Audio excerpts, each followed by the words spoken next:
नमस्कार दोस्तों, स्वागत है आपका उदय इंग्लिश क्लासेस में। कल की वीडियो में हम लोग पढ़े थे use of is am are के बारे में। उसमें कुछ और चीजें बच गई थी जो मैं आज कंटिन्यू रख रहा हूं। यहाँ पे आप देख रहे हैं लिखा हुआ है use of is am are with noun pronoun adjective adverb. तो कल मैं आपको प्रयोग के बारे में बताया था use of is am are के, और इसका पहचान बताया था। फिर मैं आपको एक एक करके सेंटेंसेस के बारे में बताया था। कुछ और यहाँ पे क्या बोलते हैं कि सेंटेंसेस है, जो यहाँ पे आप देख रहे हैं कि स्पेशल सेंटेंस करके लिखा हुआ है। तो आज कुछ मैं कैटेगराइज किया हूँ, तो सोचा हूँ उसको मैं बता दूं कि ताकि जब आप ट्रांसलेशन बनाने बैठेंगे तो वहां पे आपको आसानी होगी और बहुत आसान तरीके से आप ट्रांसलेट कर पाएंगे। तो इसको हम लोग टाइप 1 टाइप 2 करके पढ़ेंगे। तो आइए देखते हैं कि स्पेशल सेंटेंस में टाइप 1 क्या है। टाइप 1 देखिए क्या बोल रहा है।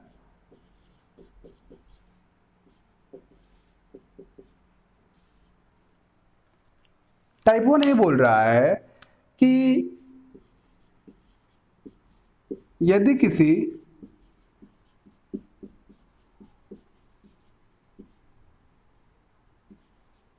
वाक्य के अंत में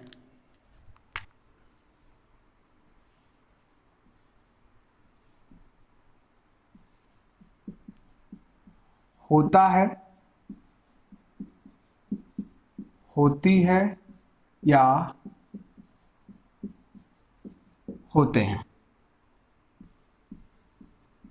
रहता है, रहती है,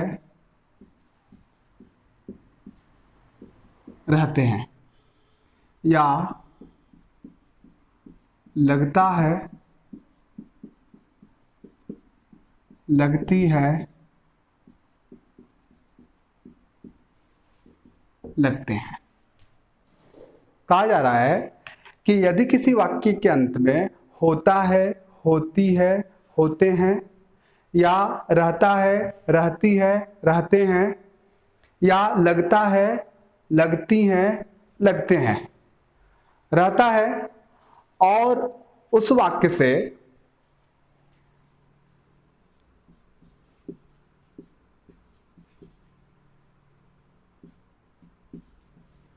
किसी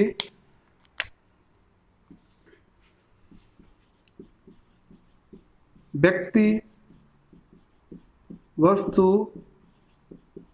स्थान या जानवर, यदि उस वाक्य से किसी व्यक्ति, वस्तु, स्थान या जानवर के स्वभाव के बारे में पता चलता है।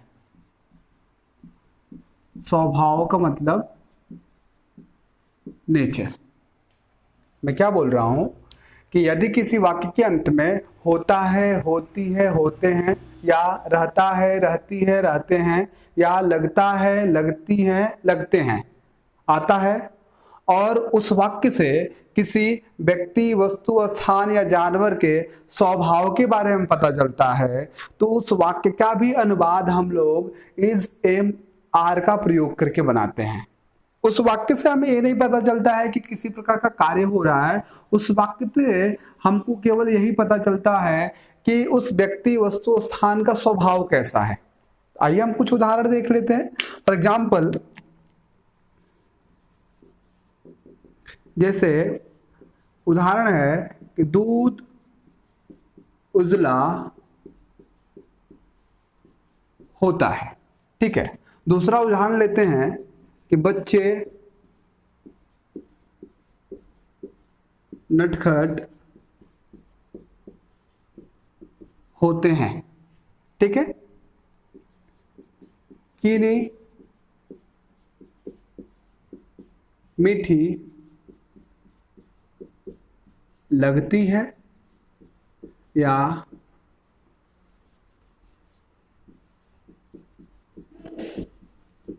होती है।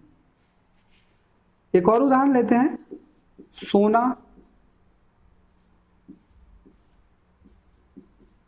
पीला रहता है या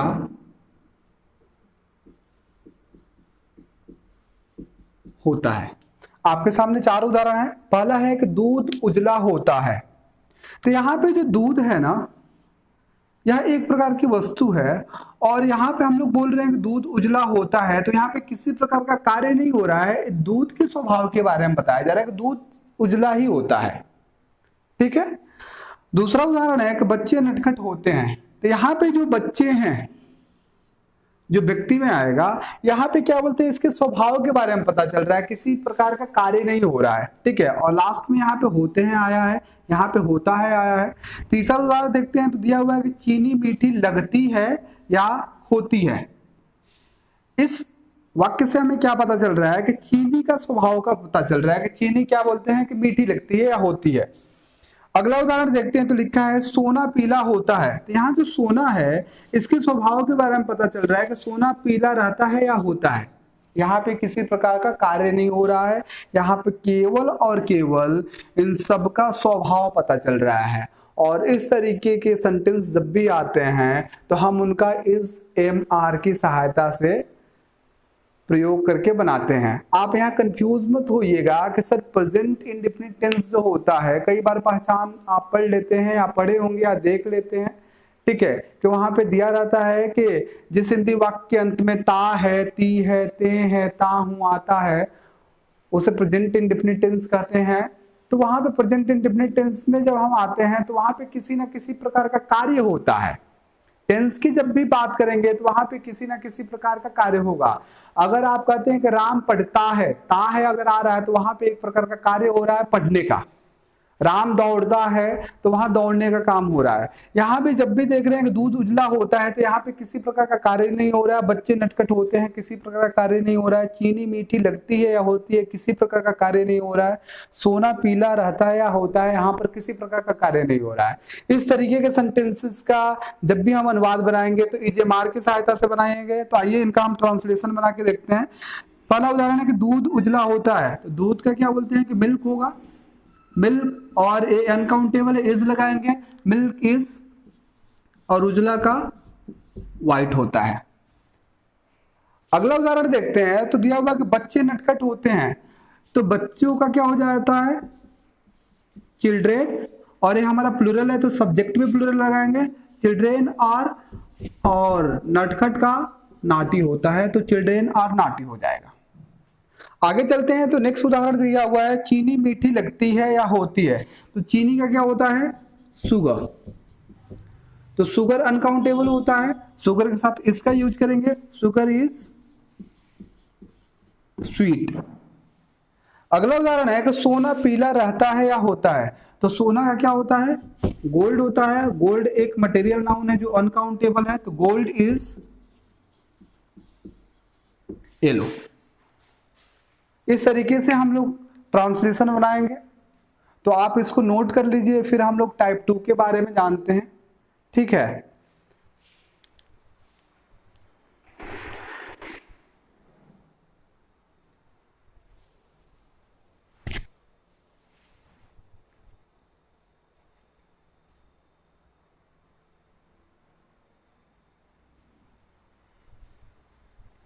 तो चलिए हम लोग टाइप 2 के बारे में जानते हैं।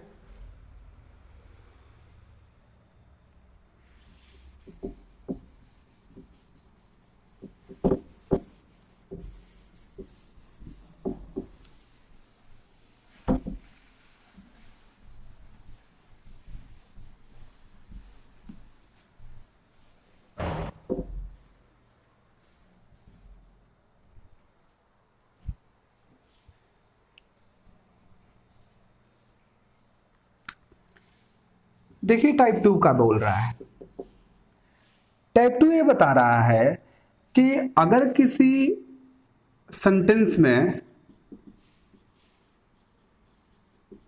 सिंगुलर सब्जेक्ट हो तो सिंगुलर सब्जेक्ट के साथ हमेशा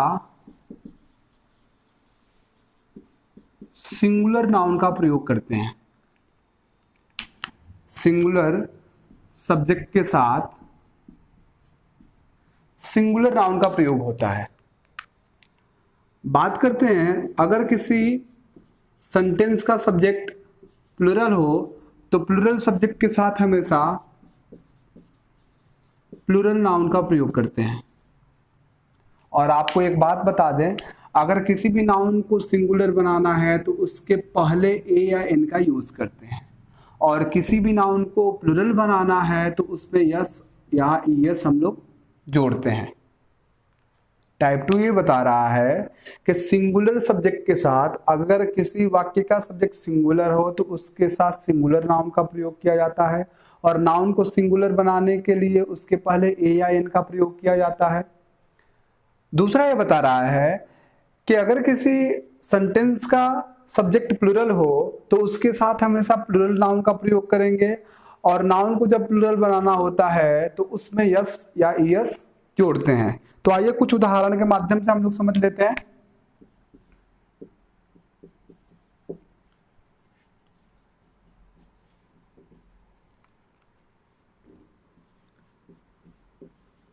मोहन एक गायक है।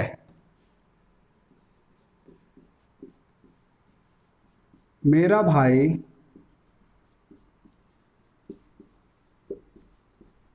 अभियंता है। वह लड़का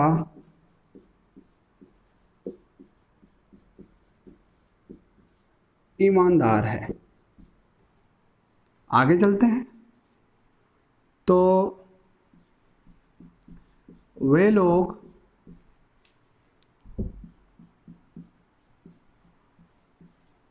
गायक हैं।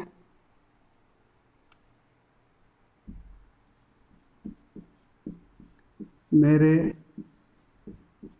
भाई लोग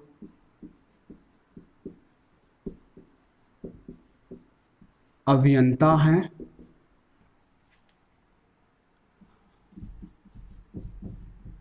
वे लड़के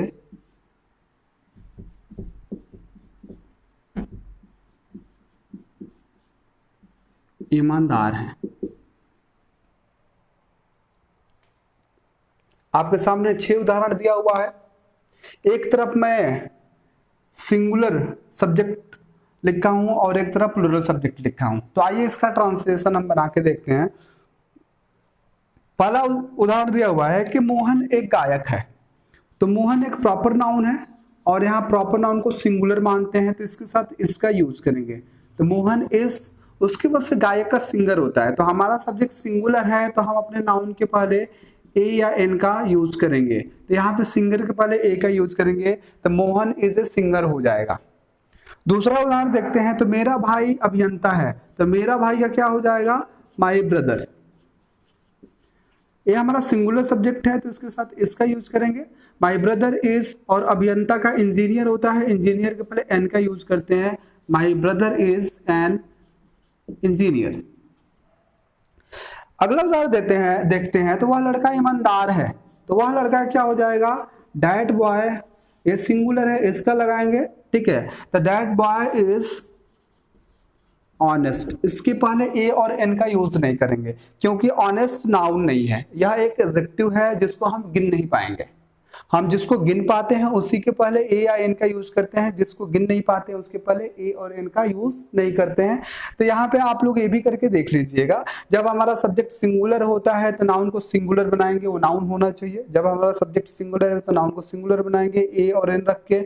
जब हमारा सब्जेक्ट सिंगुलर हो तो नाउन होगा तभी हम सिंगुलर बनाएंगे, ए एन लिख के। बाकी कुछ हो जैसे एडजेक्टिव हो, एडवर्ब हो, तो उसके पहले हम ए और एन नहीं लगाएंगे जब तक नाउन नहीं आता है। दूसरे कॉलम में देखते हैं तो पहला दिया हुआ कि वे लोग गायक हैं। तो वे लोग का क्या होता है? दे होता है। दे के साथ आर का यूज करते हैं। हमारा सब्जेक्ट प्लूरल है तो नाउन को भी प्लूरल बना देते हैं। तो यहाँ पे सिंगर मतलब गायक होता है, यहाँ पे यस जोड़ देंगे तो सिंगर्स हो जाएगा। तो दे आर सिंगर्स हो जाएगा। इसको हम लोग प्लूरल बना दिए क्योंकि ये प्लूरल सब्जेक्ट है। मेरे भाई लोग अभियंता है। मेरे भाई लोग का क्या हो जाएगा? माई ब्रदर्स। हमारा सब्जेक्ट प्लूरल हो गया, इसके साथ आर का यूज करेंगे। माई ब्रदर्स आर, और अभियंता का क्या होगा? इंजीनियर होता है, हम इसको प्लूरल बना देंगे, इंजीनियर्स हो जाएगा। सब्जेक्ट प्लूरल तो नाउन भी प्लूरल। नेक्स्ट है कि वे लड़के ईमानदार हैं। तो वे लड़के का क्या हो जाएगा?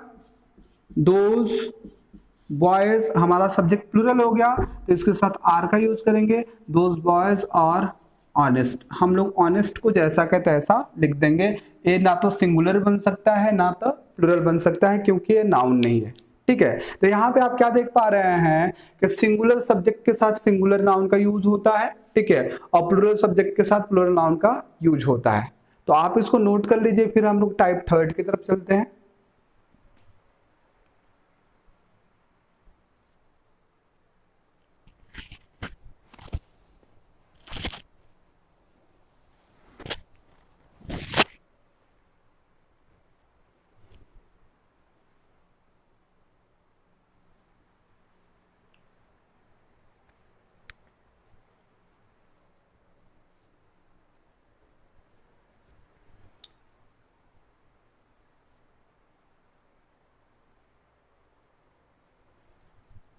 चलिए हम लोग टाइप थर्ड की तरफ चलते हैं।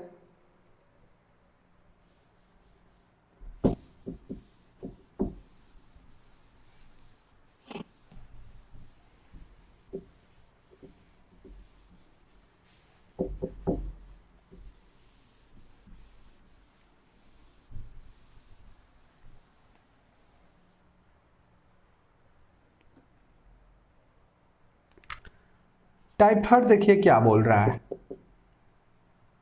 टाइप थर्ड ये कह रहा है कि यहाँ पे मैं सोच रहा हूँ कि आपको थोड़ा सा नॉलेज दे दूं कि ए का यूज कहाँ करते हैं, एन का यूज कहाँ करते हैं। बाकी हम लोग जब आर्टिकल्स पढ़ेंगे तो वहां पे हम लोग डीपली जानेंगे कि ए का यूज कहाँ होता है, एन का यूज कहाँ होता है और द का यूज कहाँ होता है। यहाँ फिलहाल हम केवल एक ओवरव्यू ले लेते हैं कि कहाँ पे हम लोग करते हैं। तो यहाँ पे देखते हैं क्या बोलते हैं कि ए और एन का प्रयोग,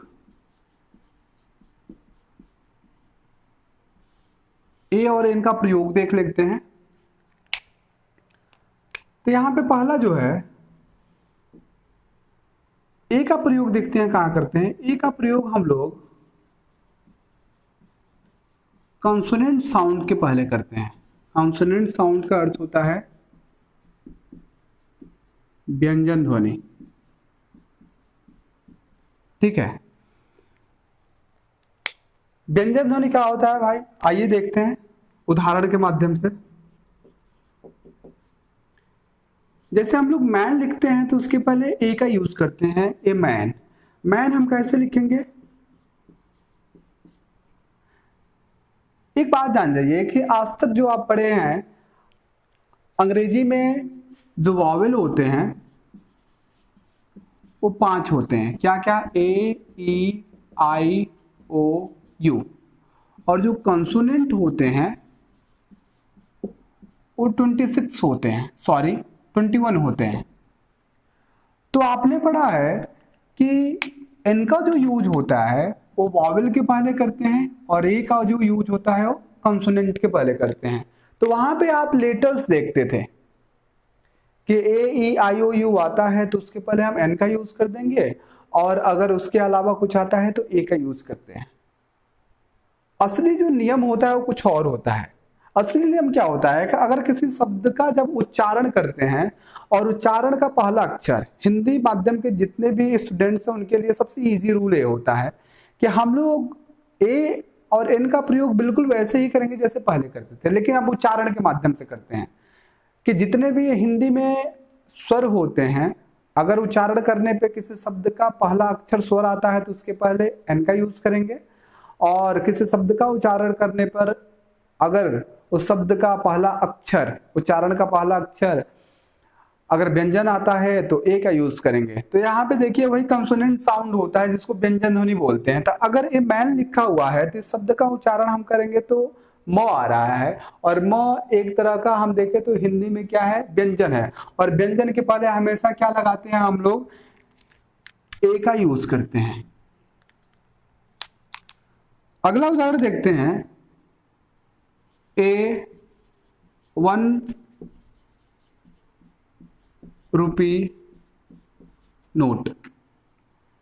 तो यहां पे इसको हम लोग प्रोनाउंसिएशन करेंगे तो 1 लिखेंगे।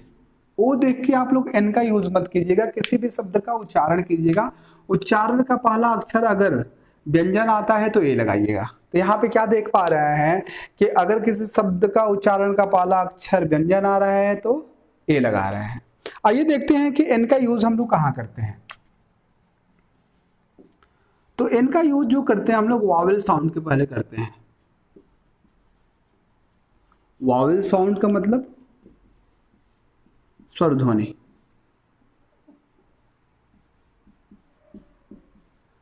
जब किसी शब्द का उच्चारण स्वर ध्वनि से शुरू हो तो उसके पहले हम लोग एन का यूज करते हैं। फॉर एग्जाम्पल आइए कुछ देख लेते हैं। An honest man. तो इसका जब प्रोनाउंसिएशन करेंगे तो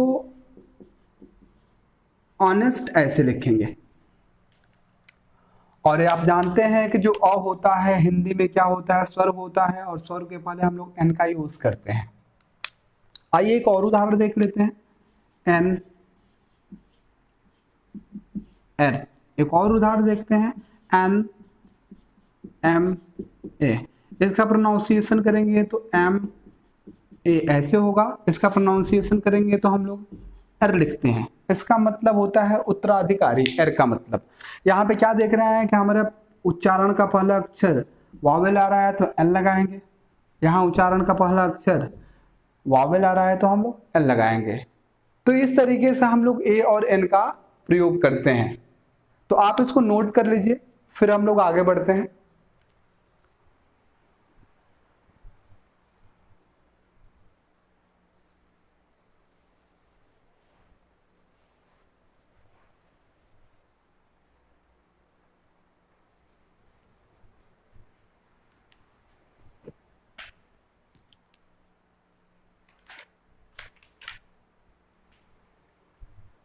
चलिए हम आगे बढ़ते हैं, देखते हैं कि टाइप नंबर 4 क्या बोल रहा है।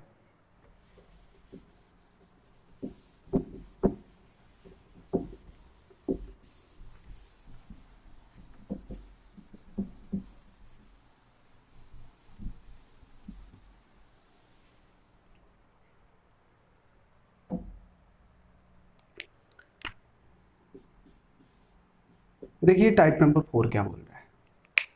टाइप नंबर 4 ये बोल रहा है कि अगर किसी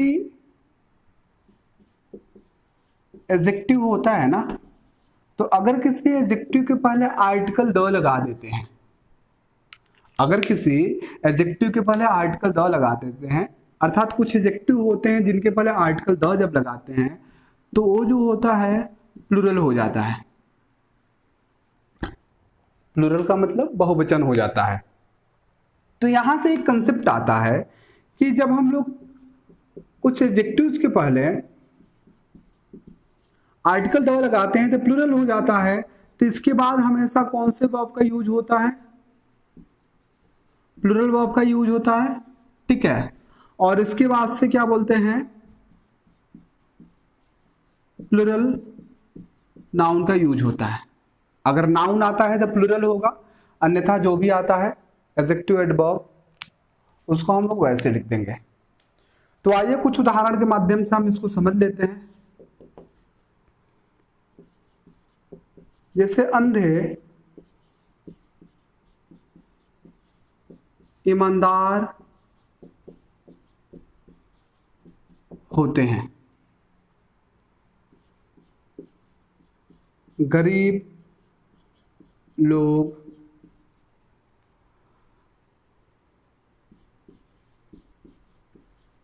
किसान होते हैं, धनी चालाक होते हैं। आइए एक और उदाहरण देखते हैं।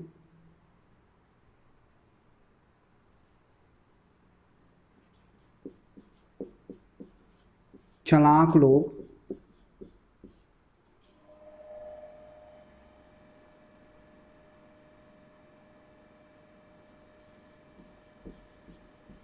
मूर्ख